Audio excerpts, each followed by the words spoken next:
So thanks for tuning in live. I just wanted to take a few minutes to talk about a particular networking tip and specifically how what journalism taught me about networking and building relationships and building a circle of influence. And this all came up because a friend of mine locally here in St. Louis is co-writing a book on networking.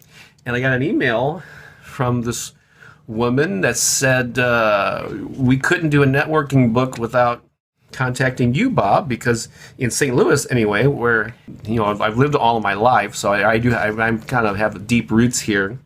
She said that everyone seems to know Bob Baker or whatever, and she was very flattering. Everybody doesn't actually. I'm not that kind of a celebrity in St. Louis. However, I've been pretty active for many years doing a lot of public things, and so I've run into a lot of people over the years. And so and I never thought of myself as a networker, so I'm not the kind of guy that goes to networking events to collect business cards and to I need to go out and meet so many people or generate leads and all that stuff. And so when I had to think about it to answer the series of questions that she had sent me for this book, I thought about it, and here's the main nugget that I came away with. It's basically about how you relate to other people when you meet them. I mean, being visibly active out in the community, and I've done a lot of public things over the years. Like I played in bands, I've acted in plays, I've given workshops, and just been out and about in the creative community for many years. So that's certainly a crucial element. But when you actually meet people one-on-one, how do you relate to them? And what I realized was that years ago, decades ago, actually when I was younger, I would do this.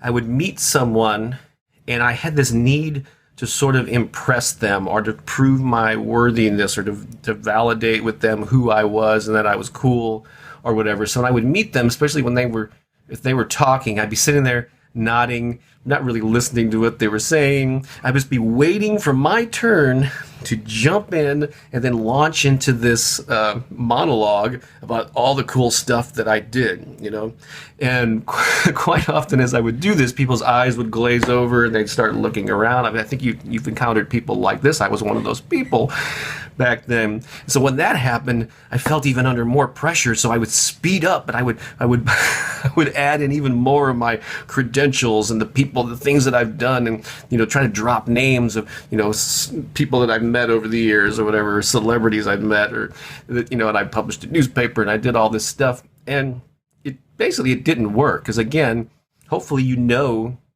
type of person that I'm speaking of, the person that I used to be, and if you don't know who I'm talking about, you may be one of them. I hate to tell you, and so that wasn't the way to network. So that was some decades ago, and then I became a journalist of my own making. There was a 10-year period of my life where I published a local music newspaper. I had no previous experience, never went to journalism school or anything, but I just had this compulsion, this desire to publish a local paper that covered the local music scene. And so, I just kind of jumped in and learned and did it for a decade.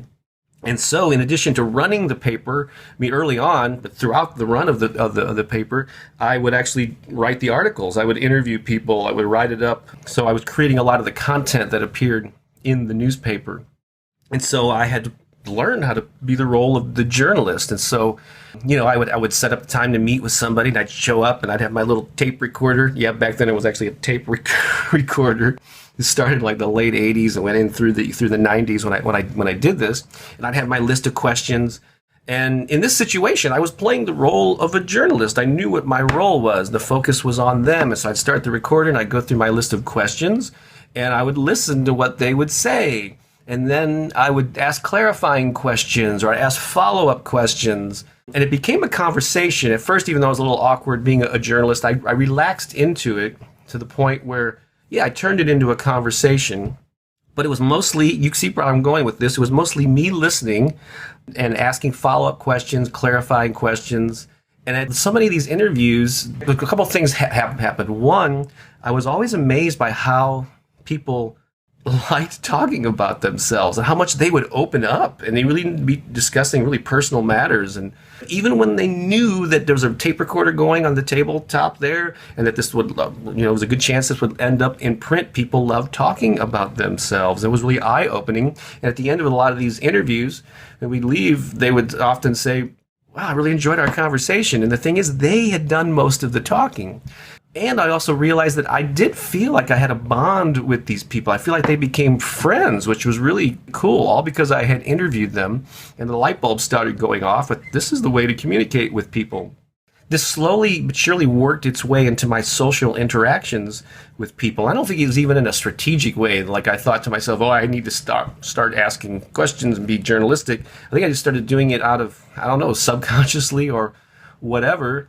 And I'm a genuinely curious person. And so, especially if I meet somebody in the arts, but really I'm interested in, when I meet somebody, I've just developed this habit. Again, it's sort of second nature now. It's not something I have to consciously think about. I just ask a lot of questions. So who are you? What do you do?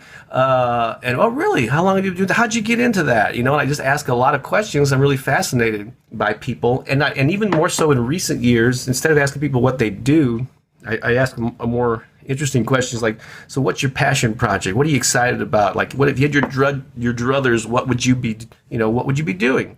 Because I don't want to know necessarily what they do for a living, although I do ask that too. And so that's what I learned from journalism. Again, even though I don't think of myself as a networker and don't really attend networking events for that purpose, I think thinking of your social interactions as if you were a journalist. We go in asking questions, being genuinely curious, having people talk about themselves really is a huge relationship builder. And I think that could be one of my strengths. In addition to being visible, that's another thing that if you want to network and expand your circle of influence, you've got to be out active. If you're a writer or a songwriter and you sit at home all the time, and a lot of creative people are kind of shy or reclusive and not social, or they feel uncomfortable in social situations, that would be one area where I would recommend that you try to expand your comfort zone and go outside of it. And because a lot of times people, I think, are uncomfortable because they're self-conscious, so they don't like talking about themselves. And this is the perfect solution. Don't talk about yourself. Go out there and find out what the other person, what makes other people tick. Because I'm just fascinated by that. And so that's my best piece of advice and what I learned from journalism, and hopefully it can help you. There's an old slogan, or you probably heard this thing about, we have 2 ears and 1 mouth, so you should listen twice as much as you talk. Now, of course, you get 2 people together with that same philosophy, they're both going to be asking each other questions. But believe me, most people love talking about themselves, so you will have no problem getting people, for the most part, to open up. And so keep that in mind. The next time you go to events, the next time you go to a party, the next time you, if you're a musician playing at a venue during your breaks or after your set, be genuinely curious. Hey, thanks for coming. Especially people that you don't know. How did you find out about this? Oh, cool. So what do you do? What other kind of bands do you go and see? Same thing if you're a writer, an artist. Just be curious and ask them questions.